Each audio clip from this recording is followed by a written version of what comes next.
ஃபைனலாக முடிச்சு விட்டாச்சுங்க. 30 days self weight loss challenge ஒன்று நம்ம பண்ணிட்டு இருந்தோம். ஸ்டார்டிங்கில் ஒரு 15 நாள் ரிவ்யூ போட்டிருந்தேன். அதுக்கப்புறம் கண்டென்ட் கிரியேட் பண்ண முடியலன்னு சொல்லிட்டு அதை விட்டேன். End of the day result காட்டிக்கலாம்னு சொல்லிட்டு நவம்பர் 1லேருந்து இன்றைக்கி 30 நவம்பர் 1 வந்து 63.9 கிலோ நம்ம இருந்தோம்.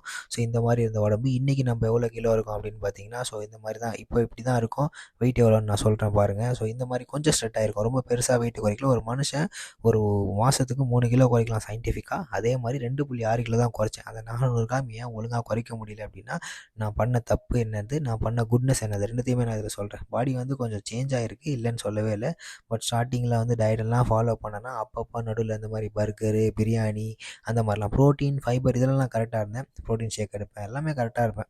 பட் ஆனால் அப்பப்போ ஜங்க்கு கிங்க்கெல்லாம் அடிப்பேன். ஓகே, ஐஸ்கிரீம் இதெல்லாம். ஆக்சுவலாக வெயிட் லாஸ் பண்ணுறதை வந்து நீங்கள் ரசித்து பண்ணணும். சும்மா அப்படி இப்படின்னு பண்ணால் கண்டிப்பாக உங்களால் அது சக்ஸஸ்ஃபுல்லாக பண்ண முடியாது. ஸோ அதனால் என்ன மாதிரி ஈஸியாகவும் பண்ணலாம். ஒர்க் அவுட்டில் வந்து கரெக்டாக இருப்பேன். 365 டேஸ் நான் ஸ்டாப் ஒர்க் அவுட் சேலஞ்சால நல்ல கார்டியோவில் கரெக்டாகவும் இருப்பேன். ஃபங்க்ஷனல் ட்ரைனிங் பண்ணேன். எவ்ரிடே ப்ரோக்ராம் பண்ணி தானே பண்ணுறேன். அதுக்கப்புறம் வெயிட் ட்ரைனிங், பாடி வெயிட் எல்லாமே கரெக்டாக பண்ணேன். டயட்டை ஒழுங்காக ஃபாலோ பண்ணல. டயட்டை ஒழுங்காக ஃபாலோ பண்ணி தான் 4 kg கூட லாஸ் பண்ணியிருக்கலாம். டயட் தான் மேட்ரு. ஓகே, உங்களுக்கு எதனா டவுட்னா கமெண்ட்டில் போடுங்க. நெக்ஸ்ட் மந்த் ஒரு சூப்பரான சேலஞ்சில் 4லேருந்தே சந்திக்க போகிறோம். மூச்சை போடுவோம். இதை விட வேறு எதுவுமே இல்லை. உங்களுக்கு நான் என்ன சேலஞ்ச் பண்ணணும்னு ஆசைப்படுறீங்களோ அதையும் கமெண்ட்டில் போடுங்க. அடுத்த வீடியோவில் பார்க்கலாம். Love you.